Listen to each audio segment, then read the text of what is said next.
Molovay'dan herkese merhaba. Lightroom ile fotoğraflarınıza yazı nasıl eklersiniz onu göstereceğim. İlk önce fotoğrafımızı kütüphanemize yüklüyoruz.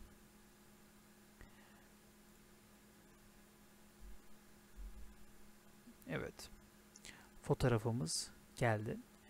Daha sonra sağ kısımda bulunan print kısmına giriyoruz. Evet. Şimdi bu kısımdan tekstimizi ekleyebiliriz. İlk print kısmına girdiğimiz zaman karşımıza bizim böyle bir ekran çıkıyor. Yani burada bizim fotoğrafımız var. Şimdi bu kısımda direkt şu kısma geleceğim. Şimdi bu kısmı etkinleştirdiğim zaman direkt yazım şöyle ortaya gelmiş oluyor. Tabi ben buraya Lightroom değil de daha farklı bir şey yazmak istiyorum. Onu da şöyle yapacağız. Buraya tıklıyoruz.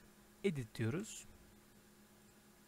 Ve buraya yazacağımız yazıyı yazıyoruz. Yazımızı yazdıktan sonra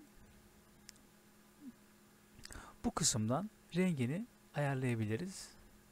Şöyle tamam diyoruz. Boyutuna girmeyeceğim çünkü bu kısımdan da boyutunu büyütüp küçültebilirsiniz. Tamam diyoruz ve gördüğünüz gibi yazımız geldi. Şimdi ayarlamaları yapacağız. Şimdi bu çerçeveyi şöyle siyah yapacağım.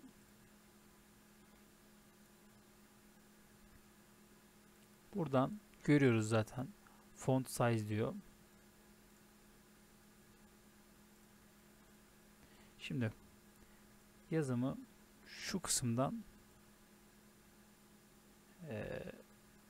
böyle büyütüyorum. Şöyle küçültüyorum.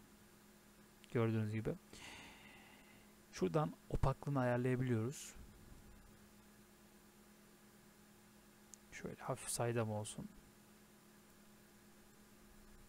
Şöyle. Gayet iyi. Başka bir şey var mı? Mesela rengini beğenmediniz diyelim.